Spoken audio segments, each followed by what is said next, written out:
अगर हम शेर है तो आप सवा शेर है, अगर विलन है और हीरो है और विलन ही अगर बकरी मिल जाए तो हीरो। तो सही बात है। अब हमें हीरो अगर शेर से लड़ेगा तब लोग रिप्रेजेंट आएगा। आप हमारे पीछे एक बड़ा सा बैनर देख रहे हैं, बलमा बड़ा नादान 2। ये फिल्म है, बहुत जल्द रिलीज होने वाली है और कुशीनगर में इसकी पिछले साल शूटिंग हुई थी। तो हमारे साथ इस समय मौजूद हैं इस फिल्म के प्रोड्यूसर और डायरेक्टर महमूद आलम जी। तो कुछ मुद्दे पे बात हो जाए इस फिल्म के, क्योंकि ये फिल्म आने वाली है। पूर्व सांसद दिनेश लाल उर्फ निरहुआ जी इस फिल्म में बतौर एक बड़े कलाकार के रूप में है। बड़ी अच्छी फिल्म है, तमाम बड़े बड़े कलाकार भी हैं। तो पहले तो यूपी अब तक में आपका स्वागत है। आप कुशीनगर में इस समय आए हुए हैं और कुशीनगर के रहने वाले भी आप हैं। अच्छी तो बात यह है, और आपने जो शूटिंग का स्थान चुना वो भी कुशीनगर चुना, ऐसा क्यों? देखिए, कोई भी फिल्म हम लोग जब बनाने का प्लान करते हैं तो तब जब स्क्रिप्ट तैयार होती है तो उसके बाद उसमें लोकेशन निकल के आता है जी। कि ये लोकेशन क्या क्या इस लोकेशन में इस सिनेमा का रिक्वायरमेंट है जहाँ पर हमें इसको विजुअल शूट करना है। तो जब मैं पिक्चर मेरी पूरी कंप्लीट हुई तो इसमें कुछ गंडक नदी, मतलब नदी का किनारा था, इसमें गांव था, कल्चर जो गांव के ग्रामीण कल्चर जो है भोजपुरी इंडस्ट्री का, हम लोग का भोजपुरी फिल्मों का, तो जो हमारी जो पिक्चर की कहानी भी तो सेम ग्रामीण एकदम कहानी है। जो एक जो परिवेश हम लोग का जो गांव में आप खेत खलिहान जो चीज़ें आप एक जमींदार टाइप का जो घर माल, तो आप शहरों में नहीं मिलेगा आपको कहीं देखने के लिए। तो हमको जब कहानी कंप्लीट हुई तो मेरे को लगा कि नहीं, ये जो कहानी है तो ये तो मेरा गांव ही है, क्योंकि तरिया सुजान थाने में पड़ता है मेरा, ये सवरी विधानसभा है, वहीं एक अहिरोलधान गाँव है हमारा। तो फिर मैंने कहा कि इसको वहीं किया जाए। फिर दिनेश जी से बात हुई, दिनेश जी बोले कि महबूब जी वहाँ आसपास तो होटल है नहीं, क्योंकि कुशीनगर से हमारा जो गांव है लमसम 17 किलोमीटर दूर है। तो हमने कहा सर, हम लोग हमारे गांव से बगल में गोपालगंज है, वहाँ से 20 किलोमीटर है, तो पूरी टीम वहीं हमें रोक रहे हैं हम लोग, और वहीं से हम लोग शूटिंग करेंगे। तो कहेंगे कि थोड़ा सा क्या है कि उनको सिक्योरिटी मिला हुआ है उत्तर प्रदेश सरकार की तरफ से, तो उसका कुछ रीज़न था कि सिक्योरिटी के पर्पज़ से उनको वहाँ सिक्योरिटी नहीं ले जा सकते थे। तो हमने फिर यहीं पर अपना जो पथिक निवास होटल है अपना उत्तर प्रदेश सरकार का, इसी में उनको ठहराया था, और काफ़ी आर्टिस्ट भी ठहरे हुए थे इसमें। फिर हमारे पिक्चर का यही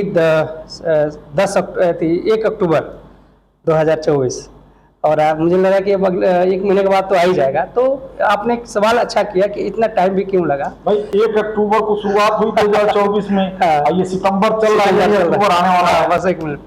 तो होता है कि जो सिनेमा बनता है ना, तो उसमें काफ़ी चीज़ें का काम होता है। उसमें जैसे एडिटिंग हो गया, DI वर्क हो गया, साउंड वर्क हो गया, डबिंग हो गया, इस सब प्रोसेस करने के बाद 5-6 महीने इसी में लग जाते हैं। उसके बाद फिल्म की मार्केटिंग शुरू होती है कि हम किस डिजिटल कहाँ इसको सेल आउट करें, सेटेलाइट कहाँ दें, थिएटर में रिलीज करना है, तो सभी इसकी प्लानिंग होती है। तो एक सिनेमा को हालांकि बड़े कैनवास की मेरी पिक्चर थी, तो क्या है कि थोड़ा सा इसमें समय जाहिर से लगना था, और लगा तो फिर है हम लोग ग्लोबल हमारा म्यूजिक पार्टनर बना। और ट्रेलर देखिए, ट्रेलर जब लॉन्च हुआ तो कितना अच्छा रिस्पॉन्स। ट्रेलर तो आपका जो लॉन्च हुआ है 12 ट्रेंडिंग था उसका, ट्रेंडिंग में है वो, अभी ट्रेंडिंग में, तो लोगों का रिस्पांस अच्छा आ रहा है। और हम लोग 19 सितंबर को, इसी में जो 4-5 दिन के बाद का डेट है, तो हम लोग रिलीज़ कर रहे हैं पूरा ऑल इंडिया एक साथ में। तो इसी सिलसिले में हमने प्रेस वार्ता रखा है कि हम अपने फिल्म के बारे में, देखिए आज की डेट में देखा जाए डिजिटल जो सोशल नेटवर्किंग है वही मेन है, पकड़िए, वहाँ से सभी लोगों के पास खबर चली जाती है। ये फिल्म का नाम आपने बलमा बड़ा नादान काहे रख दिया? नाम तो कुछ होना चाहिए। नाम बड़ा बढ़िया चूज किया है। हमारी बलमा भी है और नादान भी है। तो हमारी फिल्म में जो दिनेश जी हैं एकदम वो नादान थे। हालांकि इस पिक्चर की टाइटल कुछ और था जब हम इसको प्लानिंग किए थे।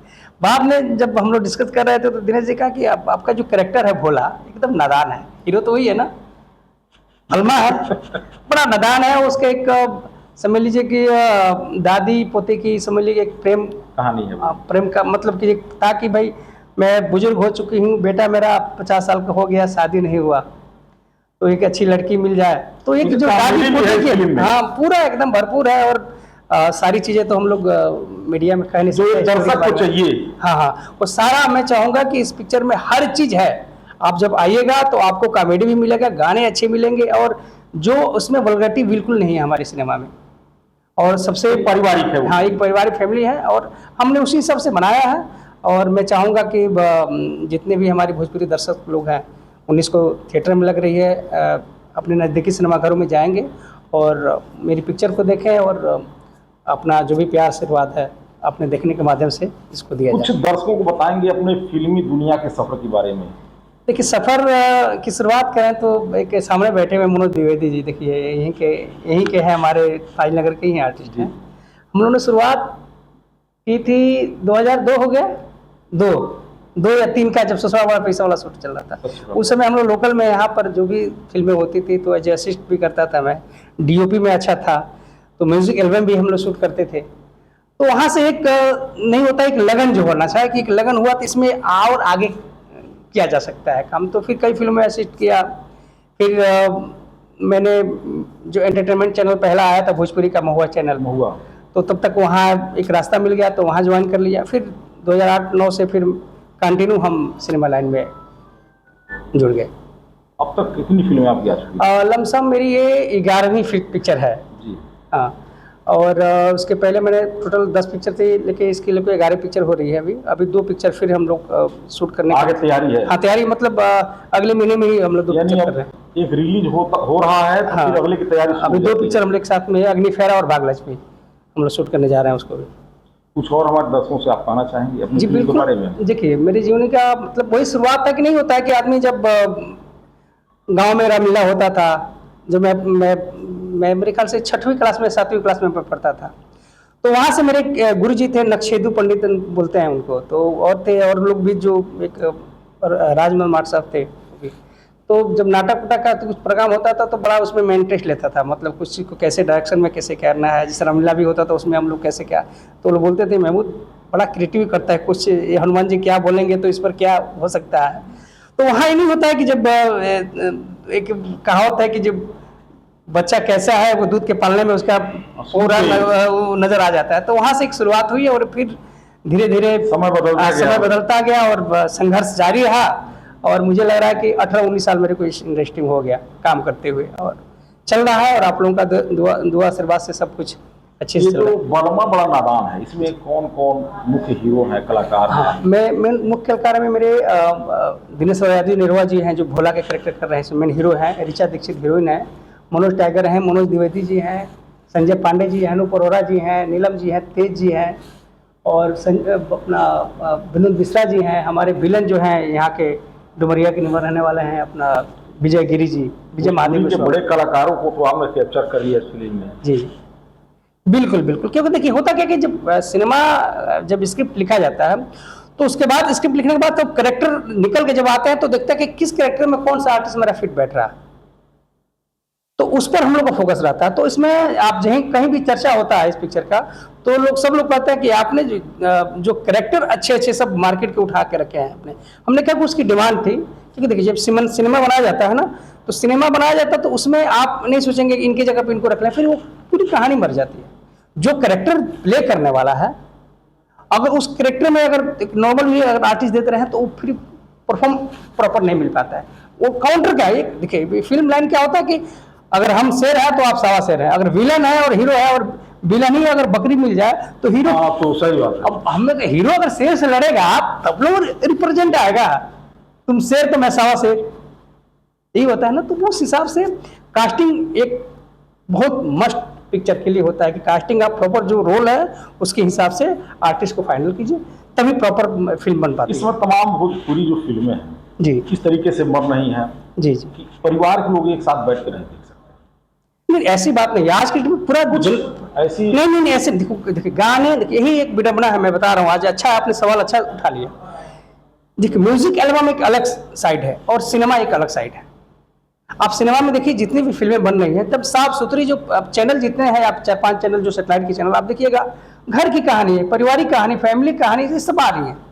अब एल्बम के गाने को आप सिनेमा में से जो अधिकतर जो नहीं देखते हैं भोजपुरी, उनकी एक विडंबना क्या है ना, वो एल्बम के गाने देख के और सीधे कहते हैं कि नहीं भोजपुरी गंदा। अरे सिनेमा अलग है और म्यूजिक एल्बम अलग है, दोनों को अलग अलग देखा। हाँ अलग अलग देखा जाए। अब हिंदी में देख लीजिए ना, हिंदी में देखिए तो भाई चट्टी बनियान पर तो डांस होता है।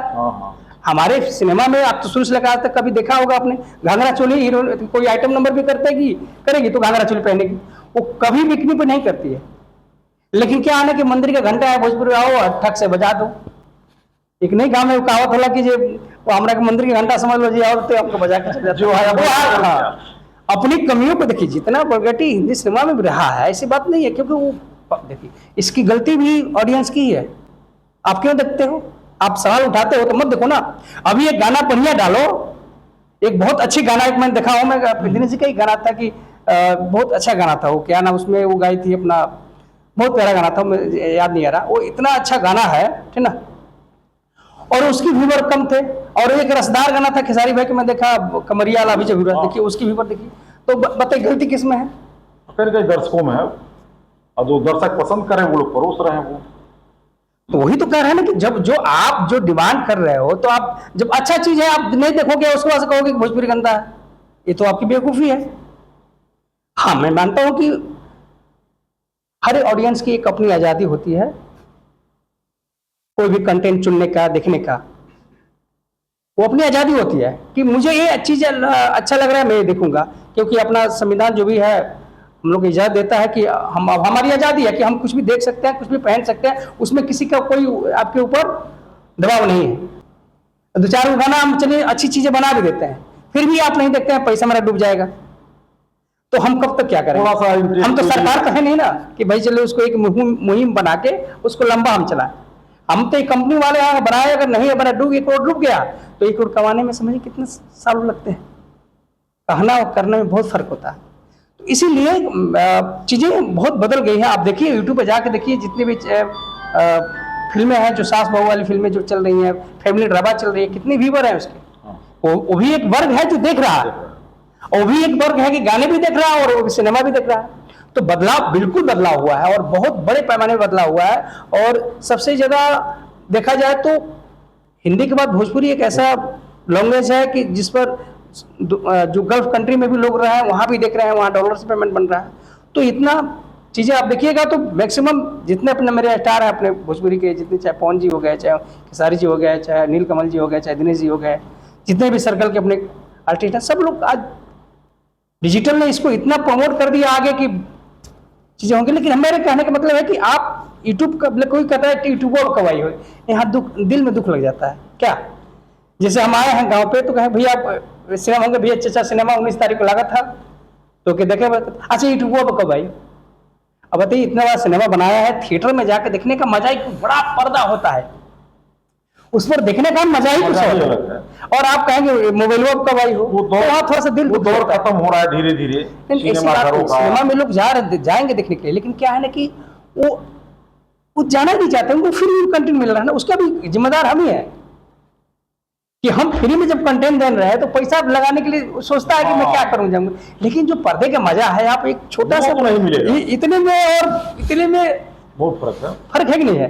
तो वो चीजें हैं, लेकिन अब क्या कहा जाए कि अब तो बदलाव जिससे समय के हिसाब से हो रहा है, तो हो सकता है कि आने वाले समय में फिर ऑडियंस हमारी थिएटर से जुड़े, और इस माध्यम से हम सिनेमा अच्छा बनाया है, और हम सिनेमा को लेकर हर जगह जा भी रहे हैं। हम लोग बिहार में मोतिहारी में भी हम लोग को ये प्रेस वार्ता है, तो और बाकी रिलीजिंग के दौरान दिनेश जी भी आएंगे प्रमोशन के लिए, पूरा प्लान बना रखा है हम लोगों ने। तो पूरा प्रयास है। बाकी अब जनता जनार्दन है, हमारी भोजपुरी ऑडियंस है, वो जैसे फैसला लेगी सिनेमा आ रही है देखने के लिए, उनको अच्छा अब तो देखने के बाद ही बताएगी ना। हम तो अपनी चीज को हमने अच्छा बनाया। ट्रेलर हाँ, हम भी उसको देखे हैं, बड़ा अच्छा लगा हमको देख के। जी जी शुक्रिया। देखिए ट्रेलर क्या है ना कि कंटेंट जब कॉमेडी भी है, पारिवारिक भी है, दोनों है। होता क्या कि जब पूरी पिक्चर ये होती है, जब आपकी पिक्चर में कंटेंट है तभी आपको, अब देखिए 2.5 घंटे की पिक्चर में से आपको 4 मिनट निकाला जाता है। तो जो अच्छे अच्छे पार्ट है हम लोग निकाल के उसको ट्रेलर में डालते हैं, तो ट्रेलर से ही पता चल जाता है कि पिक्चर अच्छी है। हाँ, पहली बार ट्रेंडिंग में हमारी पिक्चर आई है, ट्रेलर जो लॉन्च हुए थे। तो क्या है कि होता है क्या है ना कि अब आपने ट्रेलर देखा है, ऑडियंस को सबने देख लिया भोजपुरी, अब सिनेमा आके देखे, अपने प्यार से बात दे, तब मैं समझूंगा कि मेरा मेहनत, जो मैंने इतना 1 साल से मैं मेहनत इस पर किया था, वो मुझे सफल दिखेगा जब ऑडियंस आएगी तभी। अभी हमारी बात हो रही थी जो ये बलमा बड़ा मैदान 2 आप देख रहे हैं पीछे बैनर, इस फिल्म के प्रोड्यूसर और डायरेक्टर जी हैं, इनसे हमारी बात हो रही थी महमूद आलम जी से। और ये फिल्म जो है 19 सितंबर को रिलीज हो रही है। 4-5 दिन बाद। आप लोग भी सिनेमाघरों की तरफ आइए, जो थिएटर है आइए, और ये बहुत अच्छी साफ सुथरी फिल्म है, आइए और देखिए।